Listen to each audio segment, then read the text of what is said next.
paciente que está já com insuficiência mitral importante, com medicação otimizada, e não melhorou, vem aí a ideia do MitraClip. E aí foram feitos 2 trabalhos, o COEPT, MitraFi, MitraFR, como queiram chamar, e um é francês, outro americano, e foram bem diferentes nos resultados.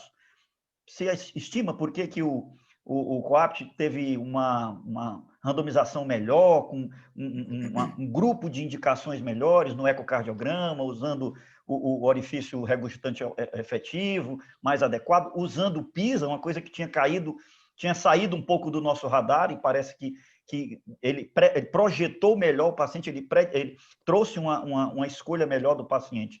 Mas o que é que você acha? Por que esses trabalhos foram discordantes e o que é que você tem que falar sobre o PISA no ecocardiograma? Legal é que, assim, todo procedimento novo que aparece, ele vira meio que uma febre, né? Então, as pessoas começam a ler algumas indicações, já quer passar para todo mundo, sem, de fato, entender como aquele processo chegou naquela publicação. E aí, talvez, seja exatamente a grande explicação de nós entendermos que o MitraClip, durante muito tempo, não mostrava benefício num grupo razoável de pacientes. E aí foram desenhados 2 estudos, né, que pegavam pacientes com insuficiência mitral. Se você lê ali os critérios de indicação de forma bem superficial, eles parecem trabalhos idênticos. São trabalhos que mostram pacientes com insuficiência mitral funcional, que iriam ser submetidos a implante de MitraClip, e iriam ser comparados com indivíduos que não teriam implante de MitraClip e receberiam apenas o tratamento otimizado, que a gente já está acostumado a ver já há alguns anos aí para insuficiência cardíaca. Esses pacientes tinham queda de fração de ejeção, tá? Essa é outra questão também, porque a gente pode ter, por exemplo, uma insuficiência mitral funcional com fração de ejeção preservada. E nesse contexto, esse paciente não estava nem no COAPT, nem no MitraFi, ok? Era só com queda de fração de ejeção. E aí a gente descobriu, depois das publicações, que aparentemente essas cortes eram diferentes por uma questão mais específica do critério de inclusão. O COAPT ele era muito mais exigente na hora de incluir o paciente, que foi a publicação americana. Como assim? Ele pegava pacientes que estavam, do ponto de vista clínico, mais otimizados, ok? Isso aí já não é muito mundo real. Então, assim, como era um trabalho, você meio que forçava a barra para o indivíduo chegar na dose máxima de todas as medicações que ele podia tolerar. Associado a isso, a gente viu que o paciente escolhido para o COAPT era um paciente aparentemente com uma doença não tão avançada. Como que a gente chegou a essa conclusão? O ventrículo dele não era tão dilatado e a fração de ejeção não era tão baixa, ok? E aí vieram algumas publicações logo na sequência tentando explicar do porquê que o MitraFi não mostrou benefício nenhum utilizando o MitraClip nesses pacientes e o COAPT sim. E aí surgiu o conceito da insuficiência mitral desproporcional. Baseada, ela nasceu do PISA, você partia do cálculo do PISA, então você vai lá, calculava o ERO bonitinho, classificava o paciente com insuficiência mitral moderada e importante, os pacientes não eram só insuficiência mitral importante, e aí você começou a entender um conceito de fração regurgitante, ok? Que é um conceito que tem mais na ressonância, né, nos outros métodos de imagem em valvopatia.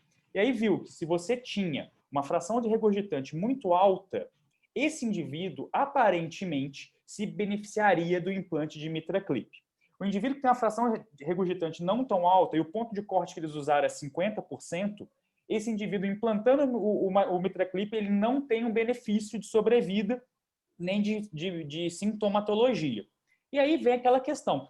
Quando isso saiu, várias publicações vieram assim, é simples, porque o indivíduo que tem uma insuficiência mitral funcional e tem muita regurgitação, com uma desproporção da regurgitação, você consegue tratar mais a regurgitação. Então, colocar um clipe ali melhora a sobrecarga volêmica desse ventrículo esquerdo. Só que também o Dr. Pibarro, que veio aqui dar uma aula sobre isso, e ele veio exatamente explicar qual é a diferença que ele enxergou nos 2 trials, ele mostrou o contrário. O problema não está na insuficiência mitral propriamente dita. O problema está no ventrículo.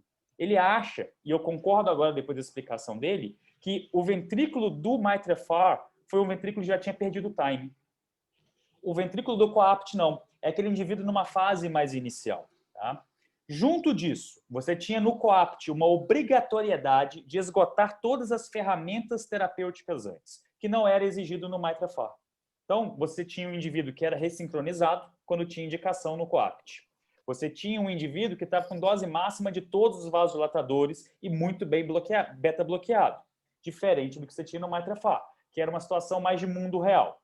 Então, se você me perguntar Tem uma pergunta exatamente que mandaram aqui, que eu li. Ah, você indica MitraClip nesse contexto? Foi, depende. Depende do ventrículo desse paciente.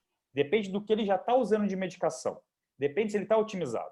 Se ele está otimizado, se ele tem um ventrículo bom nesse contexto, ou seja, um ventrículo que tem uma fração de ejeção ali perto dos 40%, não perto dos 20%, você tem um diâmetro desse paciente diastólico perto dos 65%, não dos milímetros, não de 80 milímetros, aí sim, esse é o indivíduo que já otimizado, mantendo o sintoma, ele tem sim indicação boa de MitraClip, e você pode esperar um resultado bom nesse paciente.